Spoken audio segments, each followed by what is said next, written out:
Olá pessoal, aqui é o Henrique do Tabuleiro de Chumbo e hoje a gente vai falar de um dos jogos mais pesados de todos os tempos. Um jogo que é tão pesado quanto ele também é bom. O High Frontier do Phil Eklund.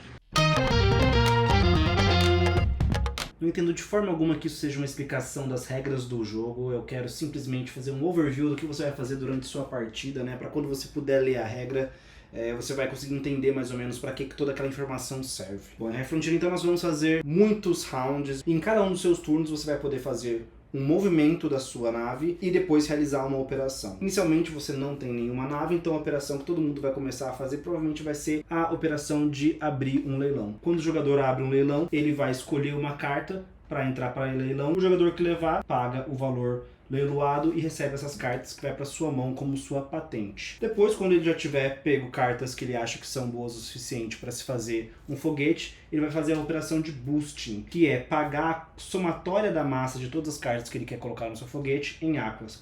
Aqui então, no caso, eu pagaria um total de 9 aquas. Essas peças aqui eu tenho um foguete funcional, porque eu tenho um thruster, que é o motor da minha nave, um reator. Esse reator é a exigência do meu gerador. Esse meu gerador é necessário para minha refinaria funcionar. E o meu robonauta, ele precisa também de um reator deste tipo aqui. E para o meu gerador funcionar, eu também vou precisar de um radiador. Então aqui eu tenho toda uma cadeia de várias peças que são necessárias para fazer o meu foguete funcionar. Esse meu foguete, ele vai ter massa 9, então assim que eu fizer o boost, eu vou adicionar a massa do meu foguete mais a massa do meu crew, se o meu crew estiver presente.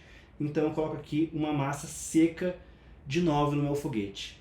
E depois vou poder fazer um abastecimento do meu foguete de combustível também usando aquas. Se eu colocar 4 aquas de combustível no meu foguete, eu vou ter aqui então um peso de mais 4. A gente não pode esquecer também, tem mais um de massa seca por causa do crew, então são 10. Consequentemente mais um aqui na somatória com a massa líquida. Além disso, a gente vai verificar qual que é o thruster do nosso foguete. No meu caso aqui eu tenho um foguete de thruster 3 com um modificador de mais 0, então o meu foguete ele tem um thrust de 3. Porém, como ele está muito pesado, ele tem um net thrust de menos 1, então ele tem um thrust de 2. A partir desse momento eu já posso voar com o meu foguete, então eu coloco ele aqui no tabuleiro. Para eu me mover, eu vou justamente andar com o meu foguete por alguma dessas rotas. E cada vez que eu passar por um desses espaços rosas aqui, dessas bolinhas rosas, eu preciso gastar um burn. No meu movimento desse foguete eu posso gastar até no máximo 2 burns, que é o tamanho, a quantidade de thrust que eu tenho no meu foguete.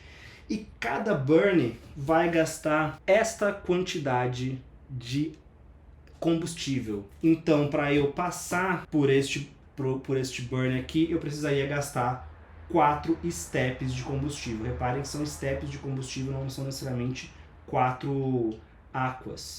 Então, aqui eu fiz um burn, aqui eu ganho mais um burn, o mapa tem vários locais aí que você pode ganhar um burn extra, então esse burn aqui eu ganhei, e por fim eu tenho que parar neste outro burn aqui, porque eu não posso fazer mais que 2 burns no movimento com este meu foguete. Vamos supor que eu consegui chegar nesse espaço aqui. Cheguei nesse espaço, se eu tiver um robonauta, eu posso realizar uma ação de prospectar. Quando eu realizo a ação de prospectar, que é uma operação de prospectar, eu posso rolar um dado e se o valor do dado for menor que este número indicado no local, né, que representa aí o tamanho daquele local, eu consegui então fazer uma prospecção.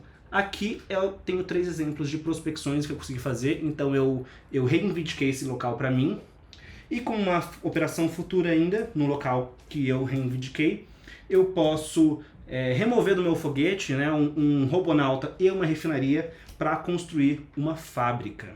Essa é uma fábrica de tipo S. No futuro, se eu tiver patentes que podem ser promovidas em locais de tipo S, em fábricas de tipo S, eu posso, naquela fábrica ali, construir esta peça do seu lado otimizado, um lado melhorado, que é o lado preto. Essa peça aqui eu vou poder usar tanto para construir um foguete aí melhor, ou até mesmo para vender ela e ganhar dinheiro em cima dela. As fábricas também vão valer pontos de vitória no final do jogo.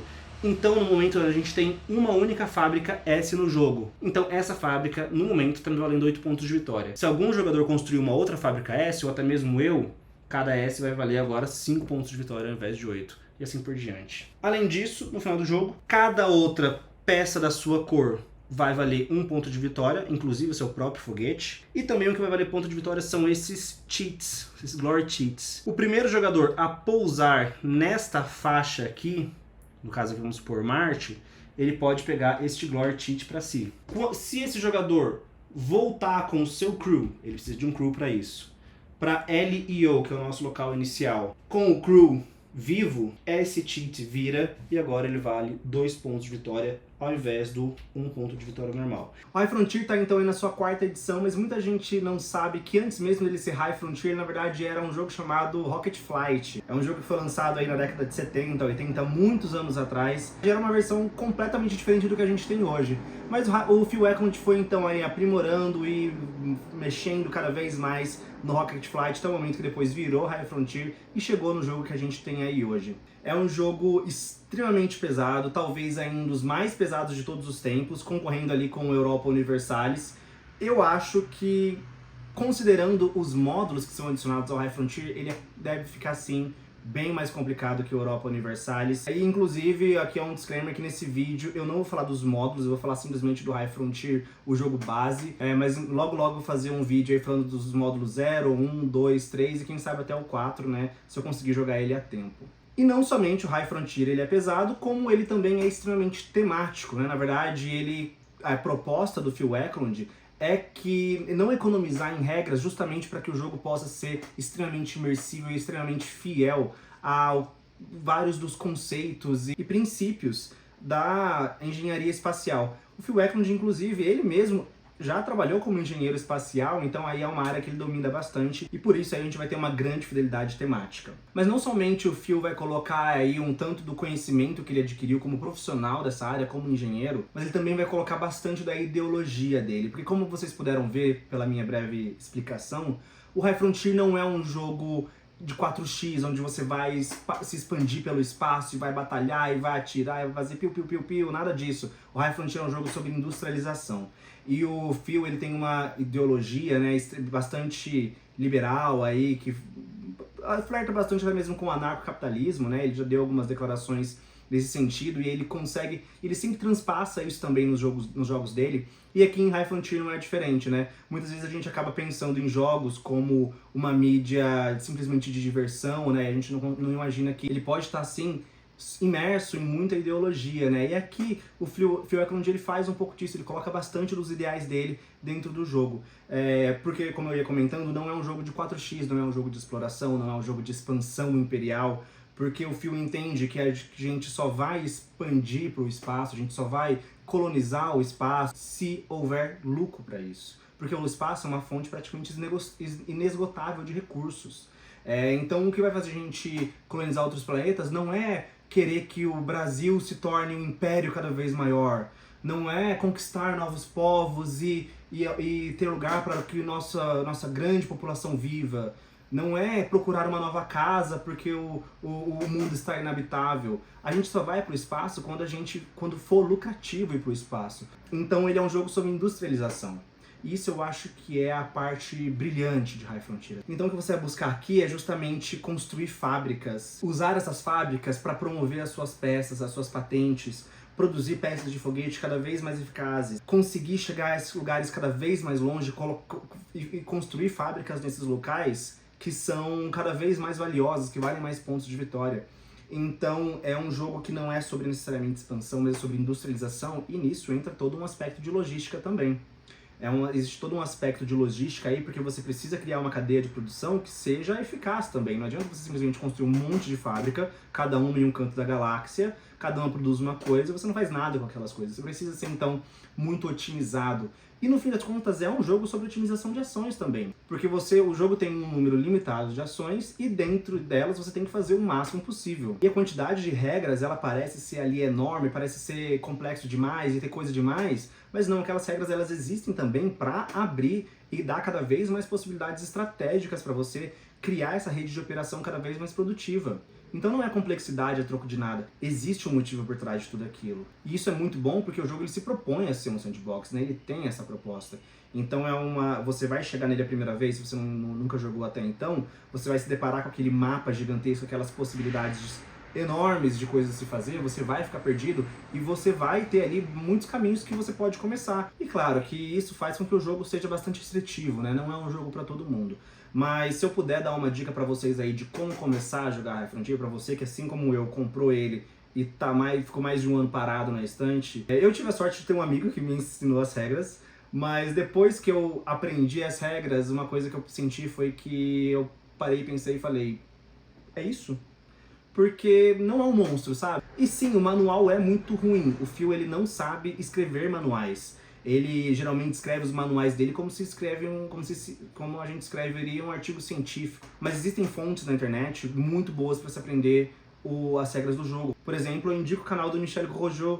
Ele é um francês, mas também tem vídeos em inglês. Infelizmente não tem em português. Eu não lembro de ter visto algum vídeo em português explicando as regras de High Frontier que eu possa recomendar. Mas esse vídeo do Michel Grosjean tem em inglês. Você vai perder muito tempo da sua vida e muitas horas da sua vida? Vai. Mas você vai com certeza aprender o jogo, porque a explicação dele é muito boa e ele consegue desmistificar toda essa complexidade do jogo. Como vocês devem ter visto também no overview que eu falei sobre o jogo, o primeiro passo para entender ele, entender as regras, é entender qual é o fluxo da partida. Você primeiro vai montar um foguete, depois você vai colocar combustível nesse foguete, vai calcular a trajetória que você quer fazer, vai até aquela trajetória, vai construir uma fábrica ali, né, vai prospectar, depois vai construir uma fábrica ali e repete isso muitas vezes. Você entendendo o que o jogo quer que você faça, aquelas regras vão começar a fazer bem mais sentido também. Mas nem tudo são flores, né? Apesar de eu achar o High Frontier uma obra-prima do board game, um jogo primoroso,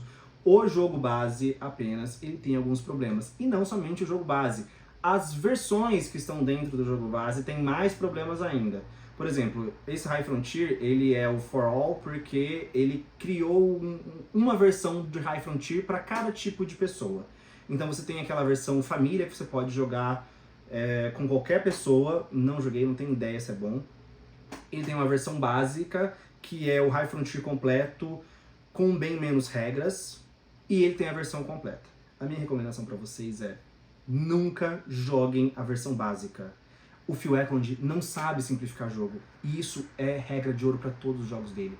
Joguem a versão completa direto. A versão básica, ela não tem muito menos regras, e é um jogo muito chato, é um jogo insuportável, é um jogo lento, arrastado, que você demora pro seu foguete voar, mas demora muito, muito, muito, e tudo demora muito, e você não faz nada na partida inteira. Se for aprender, se dedica um pouquinho mais, tira um pouquinho mais de tempo, já aprendi a versão completa e joga ela. E eu também tenho um outro probleminha nela, né? Por exemplo, eu concordo com as pessoas que se incomodam com a aleatoriedade do jogo base, da versão completa do jogo base. Existem muitas rolagens de dado no jogo que você pode mitigar, né, pagando 4 aquas, que é o dinheiro do jogo, que é o Failure is not an option. E aí eu acho que se você rolar dado e se ferrar, o problema é seu, porque você tinha essa opção. Mas existem casos em que você não pode pagar para evitar a falha da rolagem de dado. E nesses casos podem realmente ser muito, muito punitivo, né? São casos principalmente ali em questão de radiação. Nesses casos, eu entendo quem se incomoda com a aleatoriedade do jogo, mas eu acho que o que mais incomoda ainda o pessoal é a aleatoriedade durante a prospecção, né? Porque às vezes prospectar um local é muito difícil.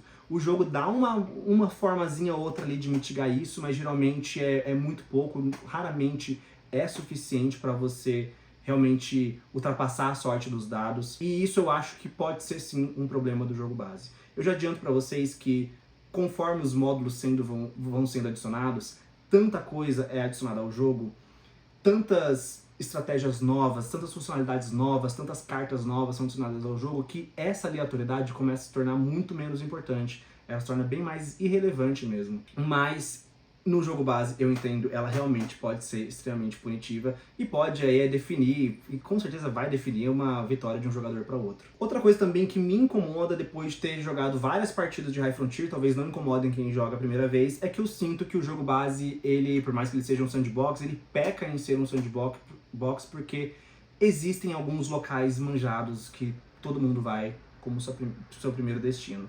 Então, por exemplo, o primeiro destino de algum jogador na mesa, com certeza vai para Marte. Outro jogador vai para aquela partezinha ali, você pega Marte, você sobe um pouquinho ali onde tem um monte de meteoro. Alguém vai pegar uma laser gun e vai para lá e vai prospectar aquele monte de corpo ali, algum vai dar certo. Então, o jogo ele tem sim algumas aberturas que eu acho que são também resolvidas. Isso também é um outro problema que é resolvido com os outros módulos, que daí os outros módulos eles tornam realmente um sandbox. Tem tanta coisa para se fazer que Marte não começa que não compensa mais, e para Marte não é tão compensador assim. E tem também outros vários pontos que eu vejo que o pessoal critica, mas é porque eles não entenderam muito bem a proposta do High Frontier. Por exemplo, eu lembro de alguém criticando que os leilões são muito demorados e travam o jogo. Bom, High Frontier não é um jogo de leilão. Gente, pelo amor de Deus. O leilão só existe para que, se você precisa de uma carta, mas aquela carta sai do turno de outro jogador, você tem que ter a possibilidade de levar aquela carta. E o leilão só serve simplesmente para isso. Ele não é um jogo de leilão, não é para você ficar aumentando o lance para 3, 4, 5, 6, 7 aquas. O que o High Frontier é, na verdade, é um jogo de negociação. E aí entra outro ponto também que algumas pessoas reclamam, porque o jogo tem pouca interação. E realmente, no mapa, muito raramente uma nave vai encontrar outra, você vai acabar caindo em alguma fábrica de outro jogador.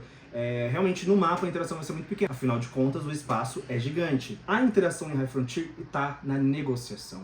E quem vai se dar bem nesse jogo vai ser aquele jogador que melhor souber negociar, melhor reparar que a carta que ele precisa está na mão do outro jogador, saber o que aquele jogador precisa, propor uma negociação para ele, e nem necessariamente precisa pegar a patente. Às vezes, por exemplo, assim, me deixa usar essa carta sua por 2 rodadas, eu te devolvo depois, eu te dou tal coisa. E é aí que tá a grande interação dele. E uma recomendação geral que eu daria pra vocês aí é assim, gente, joguem sem se preocupar com ponto de vitória. High Frontier é um jogo tão gostoso, é um jogo tão legal, tem tanta coisa pra se fazer, tem tanto lugar pra ir, que quando eu jogo particularmente, eu sou uma pessoa competitiva. Mas quando eu jogo, eu não quero saber de pontos de vitória, eu quero ir num lugar que eu nunca fui antes, construir uma fábrica ao redor de um planeta extremamente distante, sair do sistema solar, sabe? Sempre tem alguma coisa diferente que você pode tentar ali, uma coisa que você nunca tentou antes, um lugar pra ir que você nunca foi antes.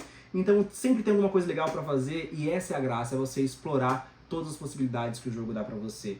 Se ganhar, melhor ainda, né? Mas se não ganhar, mesmo perdendo, você vai ver que o jogo consegue ser extremamente divertido. E é por isso aí que o High Frontier, ele tá com certeza no top 10 da minha vida, é um dos melhores jogos que eu já joguei. É complicado, é desafiador, é impeditivo, não é do gosto de todo mundo, muitas pessoas vão ficar com dor de cabeça e a partida é longa, mas se por acaso você der sorte de ser um jogo que te agrada, parabéns, você é um sortudo e com certeza tem muita coisa aí pra você explorar, não somente no jogo base, mas também em cada um dos módulos que estão sendo lançados. Por hoje é isso, espero que tenham gostado, um beijo.